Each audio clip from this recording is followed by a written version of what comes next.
সুধীবৃন্দ, সাংবাদিক বন্ধুগণ, আসসালামু আলাইকুম। আজকে কল্যাণ রাষ্ট্রের ভাবনায় বাজেট, এই তো উপরে জাতীয় রাজনীতি বিষয়টা নিয়ে আমাদের বক্তাগণ খুব বিশদভাবে আলোচনা করেছেন। আমি খুব মনোযোগ দিয়ে শুনেছি, কারণ আমার সবসময় জানার একটা আগ্রহ থাকে। স্বাস্থ্য খাত নিয়ে যা আলোচনা করেছেন মুস্তাক ভাই, খুবই বিস্তারিত আলোচনা করেছেন, শুনেছি। আর অন্যান্য বিষয়ে যে সমস্ত বক্তাগণ কথা বলেছেন সবই পরিণামযোগ্য। আমি অর্থনীতির বিষয়ে খুব একটা বেশি জ্ঞান রাখি না, সেই জন্য মান্না ভাইকে বলেছিলাম যে আমি বোধহয় এখানে আসাটা ঠিক হবে। যাই হোক, এখানে কয়েকটা গুরুত্বপূর্ণ বিষয় উল্লেখ না করলে সম্পূরক হবে না। তা হচ্ছে, বর্তমান বাজেটে মূল্যস্ফীতির বিষয়টি নিয়ন্ত্রণ করার জন্য খুব বেশি কার্যকর কিছু পদক্ষেপ নেওয়া হয়। বর্তমানে সরকারের ভাষ্য অনুযায়ী মূল্যস্ফীতি 10%, তবে খাদ্য মূল্যস্ফীতি আরো বেশি হতে পারে বলে আপনাদের এই ওয়ার্কিং পেপারে কি নোটে বলা হয়েছে, যেটা পত্রিকান্তরে আমরা শুনতে পেয়েছি বা জানি, এটা প্রায় 15%, যেটা জনগণকে খুব বেশি আঘাত করে। বিশেষ করে দরিদ্র জনগোষ্ঠী এর দ্বারা খুব বেশি ক্ষতিগ্রস্ত হন এবং সরাসরি তাদের সংসার পরিচালনায় এটা খুব বেশি তাদেরকে কষ্ট দেয়। তো বাজেট যদি 18 কোটি মানুষের মধ্যে দরিদ্র জনগোষ্ঠীর যারা অধিকাংশ তাদের বিপক্ষে যায়, সেই বাজেটকে কখনো গণমুখী বলা যায় না। তবে এখানে একটা উদারতা প্রকাশ করেছেন এই সরকার, যে এটা আসলে গণমুখী বাজেট আমরা করতে পারিনি, এটা গতানুগতিক বাজেট। তবে স্বীকার করলে কি দায় মুক্তি দেওয়া যায়? দেওয়া যায়। 10 মাস যথেষ্ট সময় একটা বাজেট প্রণয়নের জন্য। একটা নির্বাচিত সরকার 12 মাস কাজ করে না বাজেট প্রণয়নের জন্য।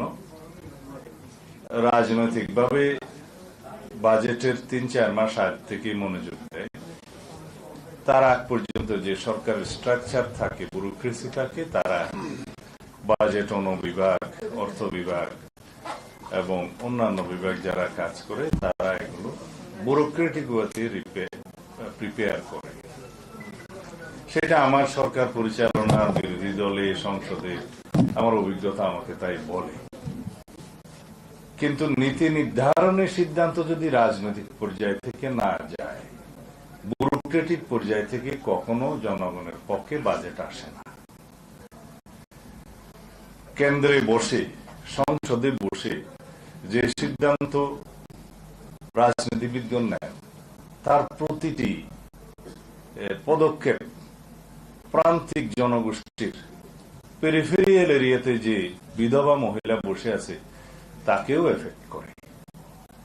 কেরোসিনের মূল্য 1 টাকা কমলো কি কমলো না, সেটা ঢাকার ধনিক শ্রেণী বা মধ্যবিত্ত শ্রেণীকে হয়তো খুব বেশি আহত করবে না, কিন্তু যে প্রদীপের আলোয় সংসার চালায়, সন্ধ্যা হতে হতেই যে তার নাওয়া খাওয়া সব সমাপ্ত করে নিদ্রা যায়, আর একটু প্রদীপ জ্বালালে কেরোসিন বেশি লাগবে বলে তাকে আহত করে। সেই জন্য যে কোনো সিদ্ধান্ত বাজেটের রাজনৈতিকভাবে এমন ভাবে নিতে হয় যেন সকল জনগোষ্ঠীর কাছে সেটা গ্রহণযোগ্য হবে, কাউকে আহতও করবে না, কাউকে অতিরিক্ত বেনিফিটও দেবে না।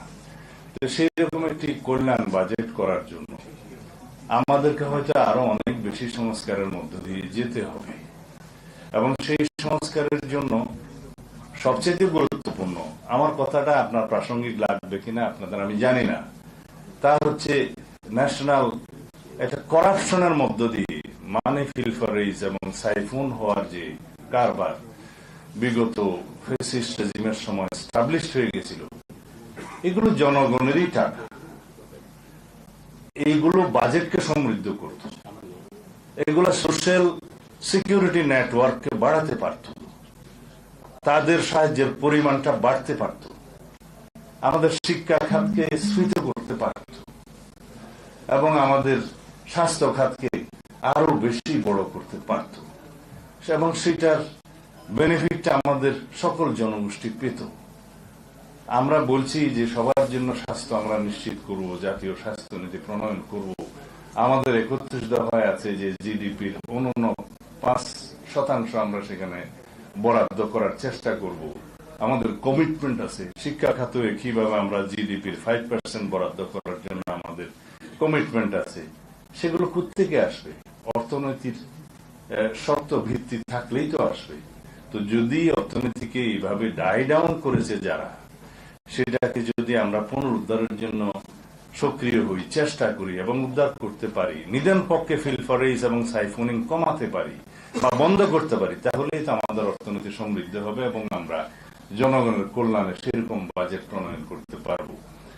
এগুলো এমনি আমি আপনাদের সামনে বলছি তা নয়, এগুলো তথ্যভিত্তিক।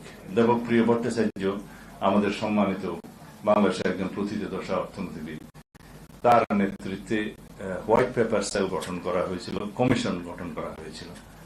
তিনি যে রিপোর্টটি প্রদান করেছেন, সেই রিপোর্টে যে এক্সিকিউটিভ সামারি, সেটাতে আপনারা দেখবেন যে এটা অবশ্য ইংরেজিতে লেখা হয়েছে, ওনারা বাংলা করবেন বলে আমাকে প্রতিশ্রুতি দিয়েছেন যাতে সবাই পড়তে পারে বাংলাদেশে। এটা এমনিতে বোধহয় 385 পৃষ্ঠার মতো রিপোর্ট, বাট এক্সিকিউটিভ সামারি এটা 9-10 পৃষ্ঠার মতো হবে। তো আমি মোটামুটি দেখেছি, তাতে বলা হয়েছে বাংলাদেশের যে ট্যাক্স মওকুফের ক্ষেত্রে যে অনিয়ম করা হয়েছে, সেটার যদি অর্ধেকও করা হতো, যেই টাকা বেঁচে যেত জাতি, তা দিয়ে আমাদের শিক্ষা এবং স্বাস্থ্য খাতের বাজেট আরো 2 গুণ 3 গুণ করা যেত। এটা হচ্ছে একটা প্রথম প্যারাগ্রাফের কথা তার এক্সিকিউটিভ সামারিতে। কিন্তু তিনি বলেছেন যে মেগা দুর্নীতির মাধ্যমে মেগা প্রজেক্টে 2,80,000 কোটি টাকার করাপশন করা হয়েছে বিভিন্ন ভাবে। তিনি বলেছেন যে সমস্ত রাজনৈতিক বিবেচনায় ঋণ দেয়া হয়েছে ব্যাংকিং সেক্টর থেকে, যেগুলো আর উদ্ধার হয়নি, তা দিয়ে 24টি পদ্মা সেতু করা যেত। এবং বলেছেন সেই ফ্যাসিস্ট সরকার যাওয়ার পর্যন্ত 4 লক্ষ কোটি টাকা খেলাপি ঋণ রেখে দেওয়া হয়েছে, যা কোনোদিনই আদায় হবে না। এটা পরিমাণ বাস্তব পক্ষে আরো বেশি। আর যেটা সাইফুল ভাই আমার মনে হয় পরিসংখ্যানটা ওই সময় বলার সময় একটু অমনোযোগী ছিলেন, সেটা খুব সম্ভবত $234 বিলিয়ন হবে, যেটা পাচার হয়েছে। উনি ওইভাবে লিখেছেন, তবে বাংলাটায় আমি বলি, উনি যেভাবে লিখেছেন যে প্রতি বছর 2 লক্ষ কোটি টাকা করে পাচার হয়েছে, যার 15 বছরের পরিমাণ দাঁড়ায় 29,25,000 কোটি টাকার মতো।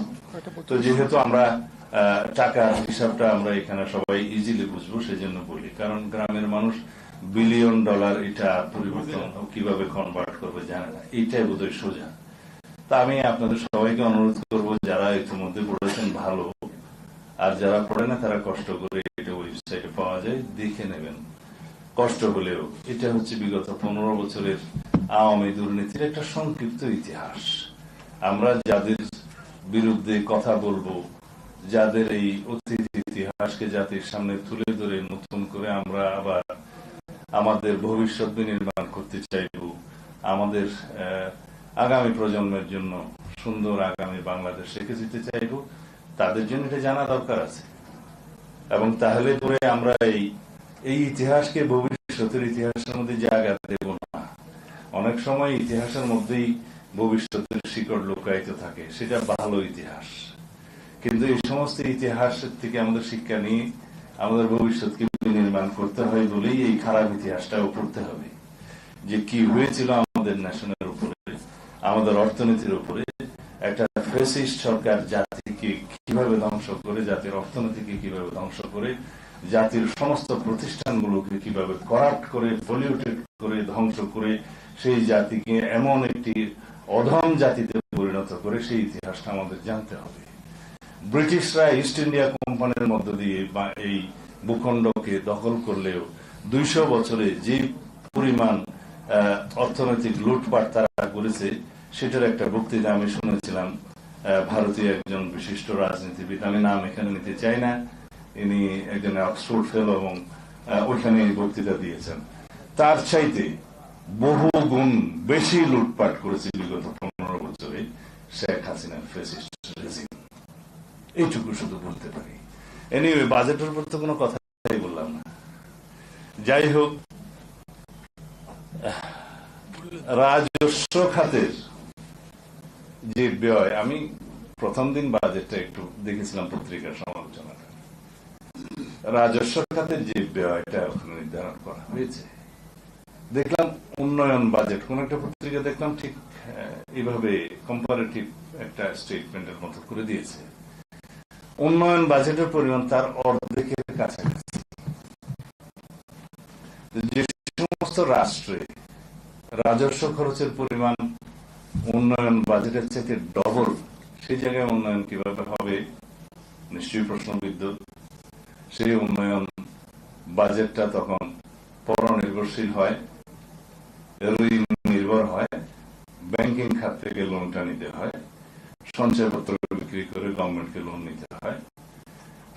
এটা বলা হয় banking and non banking financial সেক্টরের উপরে ডিপেন্ডেন্ট একটা বাজেট হয় এবং ফরেন লোন নির্ভর হয়। এই নির্ভরতা আমরা যতদিন কমাতে না পারবো, কাটাতে না পারবো, ততদিন পর্যন্ত আমাদের নিজস্ব অর্থনীতির উপরে ভিত্তি করে উন্নয়ন বাজেট প্রণয়নের আমাদের প্রচেষ্টা সফল হবে না। এটার জন্য আমাদের কমিটমেন্ট লাগবে এবং অর্থনীতির শক্ত ভিত্তি রচনার জন্য আয়কর সেক্টরে, রাজস্ব আহরণের সেক্টরে আমাদেরকে খুব বেশি অনেস্টি বজায় রাখতে হবে। এর বেশি বললে বোধহয় আবার সমালোচনা হবে। কারণ আমরা যারা যারা ট্যাক্স দিই, তারা আমরা জানি যে ট্যাক্স আমরা দিতে চাই, কিন্তু ট্যাক্স অফিসের কারণে আমরা সঠিকভাবে ট্যাক্স দিতে পারি না। এর বেশি বোধহয় খোলাসা করলে অসুবিধা হবে। যাই হোক, আমরা যদি সর্বক্ষেত্রে আমাদের সততা প্রতিষ্ঠা করতে পারি, দেশপ্রেমকে যদি আমরা প্রায়োরিটি দিতে পারি, তাহলে আমরা একদিন সেই জায়গায় যাবো ইনশাআল্লাহ। আর করমুক্ত আয় সীমা আর একটু বাড়ানো দরকার। এটা যেহেতু এখনো বাজেটটা পাস হয়নি, 22 তারিখে বোধহয় পাস হওয়ার কথা, এটা উপদেষ্টা পরিষদে আলোচনার মধ্য দিয়ে হবে। কারণ জবাবদিহিতা তো খুব একটা নাই এই সরকারের, প্রয়োজনও পড়ে না বোধহয় ইদানিং আচার আচরণে, তাই আমার মনে হচ্ছে। তো সেই জন্য উপদেষ্টা পরিষদকেই অনুরোধ করব, করমুক্ত আয় সীমাটা অন্তত পক্ষে আরো একটু বাড়ানো দরকার। এখন 3.5 লাখ আছে, সেটা কমপক্ষে 4 লাখ করা দরকার কমপক্ষে। কারণ এখানে একটা হিসাব দেখানো হয়েছে, যার বেতন 30,000 সে মোটামুটি দরিদ্র বলা যায়, যাদের মাসিক আয় 30,000, তাদের হিসাব করলেও সেটা 3,60,000 হয়। তাকেও এই ট্যাক্সের আওতায় আসতে হবে। তো সেটা ভালো হবে না। যেহেতু মূল্যস্ফীতি আছে, মুদ্রাস্ফীতি আছে, সেই জন্য প্রতি বছর কিছু কিছু এইভাবে করমুক্ত আয় সীমা বাড়ানো দরকার বলে আমরা যৌক্তিকভাবে মনে করি। সেটা দরকার, আমার মনে হয় উপদেষ্টা পরিষদ বিবেচনা করতে পারে। আর সোশ্যাল সিকিউরিটি নেট পরিধিও বাড়ানো দরকার এবং সাহায্যের পরিমাণটাও বাড়ানো দরকার। যে পরিমাণে টাকার অবমূল্যায়ন হয়েছে, যে পরিমাণে ডলারের সাথে টাকার মূল্য কমেছে, যে পরিমাণে আমাদের আমদানি নির্ভরতা আছে, সবকিছু দরিদ্র জনগোষ্ঠীকে খুব বেশি ক্ষতিগ্রস্ত করবে। তো সেই জন্য প্রথম ক্ষতিগ্রস্ত জনগোষ্ঠী হচ্ছে যাদেরকে এই সোশ্যাল সিকিউরিটি নেটের মধ্যে থাকতে হয় তারা। সুতরাং তাদের ভাতাটা আরো একটু বাড়ানো দরকার। আর জ্বালানি যে আমদানি নির্ভরতা বিগত সরকারের সময় পরিকল্পিতভাবে করা হয়েছে, আমাদের এখানে যে এক্সপ্লোর করা বা নিজস্বভাবে গ্যাস তেল আহরণ করার সমস্ত প্রক্রিয়াকে দীর্ঘায়িত করে বা বাধাগ্রস্ত করে কিছু কিছু অলিগার্ক গোষ্ঠীকে সুবিধা দেওয়ার জন্য আমদানি নির্ভরতাকেই প্রধান রাষ্ট্রীয় নীতি হিসেবে ধরা হয়েছিল। সেই আমদানি নির্ভরতার ক্ষেত্রে দেখা গেছে সেই সমস্ত দেশে যদি কোন রকমের টার্ময়েল অবস্থা হয় তখন সেই গ্যাসের এবং তেলের মূল্য এত বেশি বাড়ে, যেমন ইউক্রেন যুদ্ধের সময় সেটা আমরা ভুগেছি, এবং সেই মূল্য বৃদ্ধির কারণে আমাদের দেশে কিভাবে ক্ষতিগ্রস্ত হয়, এমনকি সরবরাহ ব্যবস্থাও অনিশ্চিত হয়ে যায়। একটা হলো যে সিঙ্গেল সোর্সিং বন্ধ করা, মাল্টিপল সোর্সিং করা, আর আমদানি নির্ভরতা কমানো গ্রাজুয়ালি, এবং দেশীয় আহরণ করা। আমাদের যে বঙ্গোপসাগরের বিভিন্ন ব্লকে আছে সেগুলো আহরণ করার সময় লাগবে, তাহলে পরে আমদানি নির্ভরতা কমবে, আমাদের এনার্জি সাপ্লাই এবং পাওয়ার সাপ্লাই এর একটা ইন্টারাপশন হবে না, এবং তার মধ্য দিয়ে আমাদের শিল্পায়ন এবং অর্থনৈতিক সমস্ত কিছুর গতি বৃদ্ধি পাবে এবং নিশ্চয়তা থাকবে নিজেদের সম্পদের উপরে। সেটির দিকে আমরা গ্রাজুয়ালি যেতে হবে। তবে এই স্বল্প মেয়াদের সরকারের কাছে এইটার বিষয়ে আমি খুব একটা আশা করি না, কারণ সে সময় তাদের নেই। যেহেতু সাইফুল ভাই জিজ্ঞেস করেছিলেন যে তাদের দায় মুক্তির বিষয়ে লন্ডনে কোনো আলোচনা হয়েছে কিনা, না, কারো দায় মুক্তির বিষয়ে আমাদের কোনো আলোচনার প্রসঙ্গ ছিল না। উপদেষ্টা পরিষদ গঠিত হয়েছে, ইন্টারিম গভর্নমেন্ট, কনস্টিটিউশনাল লেজিটিমেসি আছে, আর্টিকেল 106 অনুসারে সুপ্রিম কোর্টের অ্যাডভাইজারি রুল অনুসারে তারা গঠিত হয়েছে। অন্তর্বর্তীকালীন সরকারের প্রধান উপদেষ্টা এবং উপদেষ্টা মন্ডলী।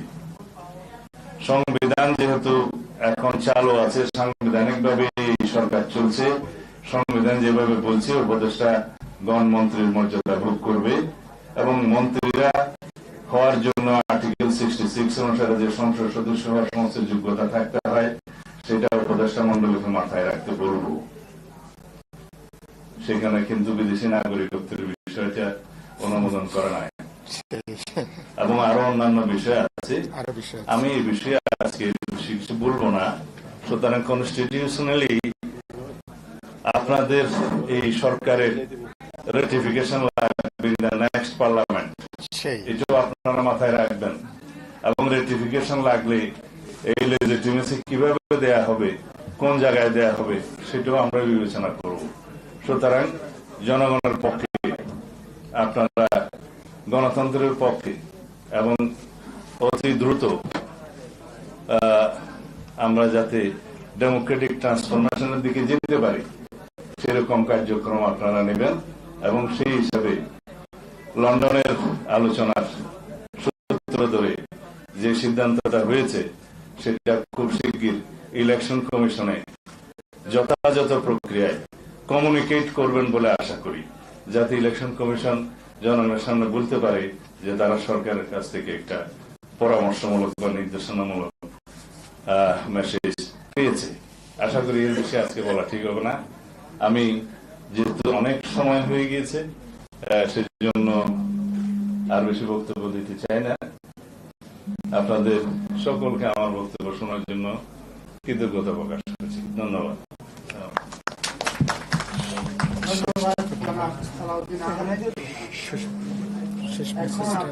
ভালো দিয়েছেন, শেষ মেসেজটা আপনি এদিকে আসবেন।